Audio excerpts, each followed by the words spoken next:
MSIL wine shop मधून थेट घुसला साप ऍक्टिवा दुचाकीमध्ये। रामनगर येथील MSIL वाईन शॉप मध्ये गेल्या 5 दिवसापासून दिवड मधीलच प्रकार असलेला नागधामीन नामक जातीचा साप ठाण मांडून होता।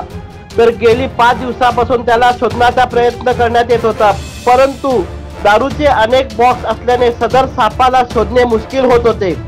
त्यामुळे अखेर गुरुवार रोजी वाईन शॉप मधील दारूचे बॉक्स तसेच इतर सर्व सामान बाहेर काढून सदर सापाला पकडण्यासाठी सर्पमित्र चंदन मल्ल्या यांना बोलावून सापाला पकडण्यात आले, परंतु सदर साप चंदन मल्ल्या यांच्या हातातून निसटून बाहेरच उभी असलेल्या ऍक्टिवा दुचाकीमध्ये जाऊन घुसला।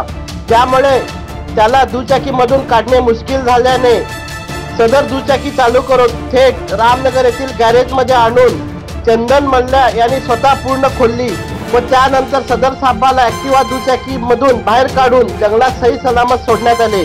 सदर दृश्य पाहण्यासाठी मात्र बघ्यांची मोठी गर्दी जमली होती।